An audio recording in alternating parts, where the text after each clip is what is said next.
ये net star ने अपनी ब्रा उतारी, कुछ सेक्सी तस्वीरें क्लिक की और फिर उन तस्वीरों को एक अजनबी पुरुष को भेज दिया। पुरुष ने तस्वीरें प्राप्त करने के बाद बहुत संतुष्ट होकर तुरंत उसे $8,000 का इनाम दिया। लड़की इतनी उत्साहित थी कि वह बोल नहीं पा रही थी। उसने सोचा कि ये पैसे कमाना कितना आसान है। उस समय उसे नहीं पता था कि डरावना सपना चुपके से आ चुका था। लड़की का नाम है फीफी। वह एक अच्छी पढ़ाई करने वाली हाई स्कूल छात्रा है। उसकी गणित की पढ़ाई बहुत अच्छी है। शिक्षक खास। माँ को उसे बहुत उम्मीदें थी। वह चाहती थी कि वह एक अच्छे विश्वविद्यालय में पढ़ाई करे, लेकिन उसे विश्वविद्यालय जाने में ज्यादा दिलचस्पी नहीं थी, बल्कि वह एक फैशन डिजाइनर बनना चाहता था भविष्य में।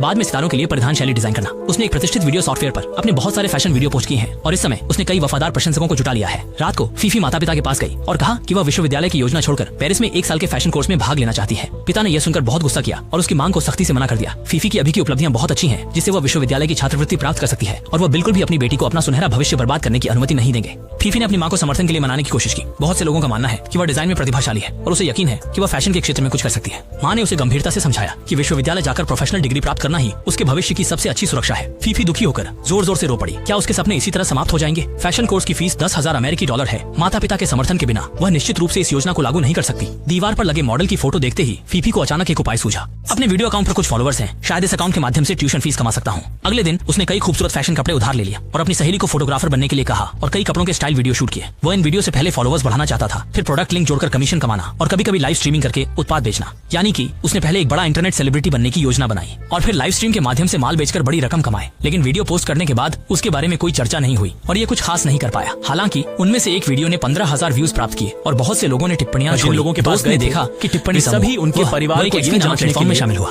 वह प्लेटफॉर्म सामग्री भुगतान करने वाला एक प्लेटफॉर्म है। एक साथी छात्र ने उनकी बातचीत सुनी और कहा कि ये एक्सपी प्लेटफॉर्म बहुत शानदार है। उसके बड़े भाई ने इस सॉफ्टवेयर की मदद से 1 महीने में $5,000 कमाए, $10,000। फीफी ये सुनकर हैरान रह गई। ये कमाई तो बहुत ही आकर्षक है ना? फीफी ने इस प्लेटफॉर्म का ध्यान से अध्ययन किया और पाया कि यह प्रशंसकों की मांग के अनुसार व्यक्तिगत कस्टमाइज्ड फोटो और वीडियो पोस्ट करता है और प्रशंसकों को गर्लफ्रेंड जैसी भावनात्मक मूल्य प्रदान करता है। सहेली को लगा कि क्या यह थोड़ा अनौपचारिक नहीं है, लेकिन फीफी ने कहा कि वह सिर्फ 4 महीने खेलेगी, जिससे वह $10,000 की ट्यूशन फीस कमाने के बाद ही रुकेगी, अपने सपने को पूरा करने में मदद के लिए। दोस्त ने अंत में उसकी मदद करने के लिए हामी भरी दी। उसने नहीं सोचा था कि फेफई ने पहले ही एक अकाउंट शुरू कर लिया था और खुद का नाम ग्लोबल मिस रख लिया था। दोनों ने बिना समय कमाए काम शुरू कर दिया। फेफई सेक्सी कपड़े पहनकर पोज देने लगी। उसकी सहेली ने उसके सुंदर क्षणों की तस्वीरें खींची। फिर उन्होंने उनमें से सबसे अच्छे काम चुनकर इस सॉफ्टवेयर पर डाले और हैरानी की बात है कि वीडियो का प्रभाव बहुत अच्छा रहा, जिससे न केवल उसके काफी फॉलोअर्स बढ़ गए बल्कि उसने $25 भी कमाए। फीफी ने खुशी से मुस्कुराया और भविष्य के लिए उसका आत्मविश्वास बढ़ गया। सप्ताहांत में अपने बॉयफ्रेंड के साथ पार्क में डेट पर गई। तभी उसके मोबाइल पर अचानक डिंग डोंग की आवाज आई। फीफी ने मोबाइल खोला और देखा कि एक फैन की निजी संदेश था, जिसमें कहा गया था कि वह $100 देकर उसकी एक सेक्सी फोटो खरीदना चाहता है। फीफी ने एक पैरों की तस्वीर खींच दी और आश्चर्य की बात यह थी कि उस फैन ने वास्तव में भुगतान कर दिया। दोस्त को लगा कि यह थोड़ा ज्यादा हो गया है और उसके बॉयफ्रेंड के लिए बहुत गलत है, लेकिन फीफी को लगा कि इसमें कुछ भी बड़ा नहीं है। वह सिर्फ हवा में काम कर रही थी और ये उसके बॉयफ्रेंड के प्रति धोखा नहीं माना जा सकता। तभी उसने एक और तस्वीर दिखाते हुए कहा कि उसने सिर्फ एक कार्ड पकड़े हुए फोटो खींची थी और उस लड़के ने उसे $1 दे दिए। ये कहते कहते वही फैन फिर से मैसेज भेजा और तुरंत उसे फिर से $1 ट्रांसफर किए। फीफी बहुत खुश थी। वह आदमी उसके लिए वाकई बहुत अच्छा था। दोस्त को देखते हुए लग रहा था कि वह गहराई में फंसती जा रही थी और उसे नहीं पता था कि क्या करना है।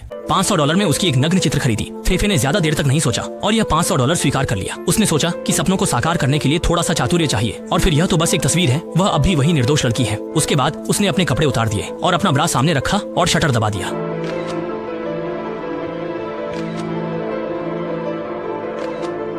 तैयार। फोटो लेने के बाद उसने उस व्यक्ति को फोटो भेज दी जिसका नाम फ्रैंक था और तुरंत वह अत्यधिक तनाव और घबराहट में पड़ गया। आखिरकार ये पहली बार था जब उसने किसी को इतने बड़े स्तर की फोटो भेजी थी। उस व्यक्ति ने इंटरनेट के दूसरी तरफ सोचते हैं कि उसे अब इस तरह जारी नहीं रखना चाहिए। थोड़ा चिंतित सा लगता है।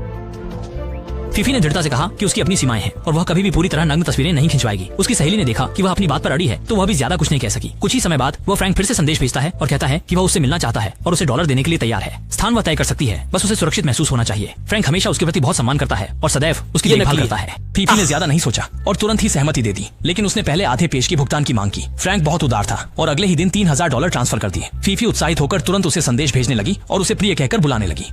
देखकर वह पहले से ही इतनी बुरी हालत में है, निराश होकर चला गया। नंबर 1 समर्थक ने महिला सोशल मीडिया स्टार से पहली मुलाकात में एक अजीब अनुरोध कर दिया। फीफी ने सुनकर बहुत हैरानी जताई, लेकिन आखिर वह उसकी कमाई का जरिया थी। फीफी ने मुस्कुराहट बनाए रखी और बात को बदलने की कोशिश की। तुमसे कहा था कि मुझे पापा बुलाओ। फीफी के पास कोई विकल्प नहीं था। उसने उसकी बात मान ली। पापा काम के लिए क्या कर? ये एक लड़का था जो दौड़ते हुए यहाँ से गुजरा और उसने यह दृश्य देखा। फीफी को लगा कि कुछ गड़बड़ है, इसलिए उसने जल्दी से बैंग ईदागे से दूरी बना ली।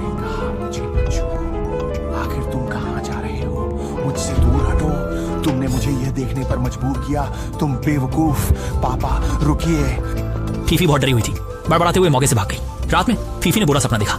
उसने सपना देखा कि वह आदमी उसे अगवा कर रहा है। जी अच्छी बात यह है कि अलार्म बज उठा और समय पर उसे सपने से जगा दिया। जब उसने फोन खोला उस व्यक्ति ने फिर से संदेश भेजा, लेकिन ये सभी अपमानजनक शब्द थे और कहा कि वह निश्चित रूप से उसे कीमत चुकानी होगी। फीफी अत्यधिक घबरा गई और जल्दी से उसका खाता ब्लॉक कर दिया। स्कूल पहुंचने के बाद उसने जब अपने बॉयफ्रेंड को देखा तो उत्साहित होकर उसके पास चली गई। कल वह लड़का सहपाठी पार्क में उसे अपनी निजी बात बता दे।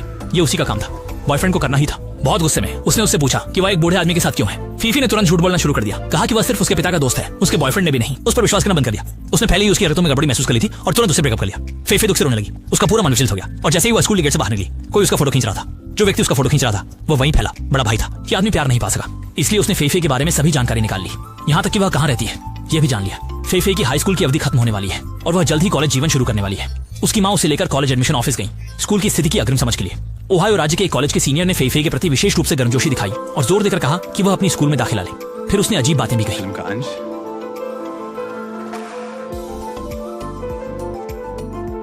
माफ कीजिए, तुम वास्तव में और भी ज्यादा हॉट हो। वो हीरा बिल्कुल आप ही की तरह दिखता है। यहाँ तक कि कोई उसे पहचान गया। फीफी को बेहद असहज महसूस हुआ और उसने तुरंत कोई बहाना बनाकर वहां से निकल गई। सहेली ने यह बात सुनकर उससे तुरंत सारी तस्वीरें हटाने और खाता पूरी तरह से बंद करने का आग्रह किया, मगर फीफी अभी भी अंधेरे में थी। उसने कहा कि उसने पेरिस जाने के खर्चों के लिए अभी तक पर्याप्त पैसा नहीं कमाया है।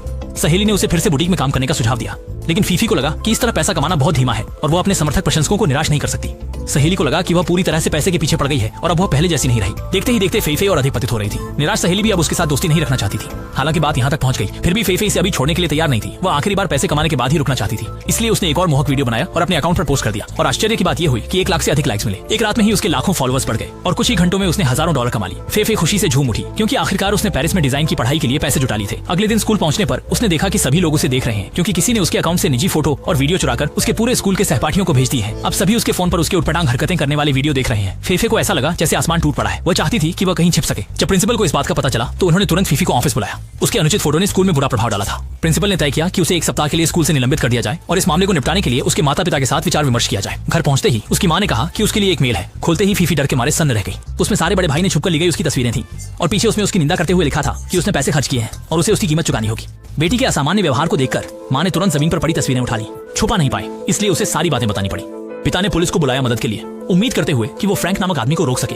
पुलिस ने जांच के बाद कहा कि फ्रैंक उसका असली नाम नहीं है और ट्रांसफर किए गए बैंक खाते भी उसके अपने नहीं है। मतलब अब उसका पता लगाना संभव नहीं है।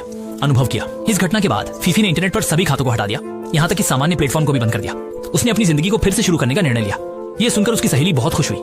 फीफी ने आखिरकार सबक सीख लिया था। सप्ताहांत में वह अपनी बहन के साथ फुटबॉल का अभ्यास करने गई। तभी उसके पास एक अजनबी आदमी आया जो उसका वही साथी था। भाई, बहन को कोई अंदाजा नहीं था। बूढ़ा अचानक बहन की ओर झपटा और उसकी गर्दन को कसकर पकड़ डालिया।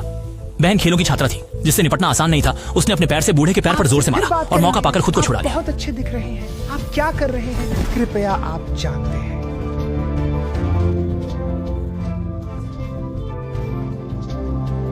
इस विकृत आदमी को आखिरकार पकड़ लिया गया। पुलिस के माध्यम से पता चला कि वह एक आदतन अपराधी है जो पहले लड़कियों का पीछा करने और अपहरण करने के लिए सजा पाया गया था। 5 आरोप। इस बार शायद उसे जेल में 20 साल और बिताने होंगे। ये खबर सुनकर फीफी ने आखिरकार लंबी सांस ली। स्कूल लौटने के बाद जब वो अपने बॉयफ्रेंड से मिली तो फीफी ने ईमानदारी से उससे माफी मांगी और उसके साथ नया शुरुआत करने की इच्छा जताई। बॉयफ्रेंड ने उसकी माफी स्वीकार कर ली, लेकिन कहा कि अब वापसी संभव नहीं है। अतीत में वापस जाने के बाद भी दोस्त बने रहना बेहतर है। फीफी ने उदास महसूस नहीं किया, कम से कम उसकी सहेली उसके साथ थी। स्नातक के बाद उसने एक कपड़े की बिक्री के काम के लिए साक्षात्कार दिया। इंटरनेट सब एक बुलबुला और भ्रामक है, केवल वास्तविकता ही असली जीवन है। कहानी यहाँ समाप्त होती है। अगली बार फिर मिलेंगे।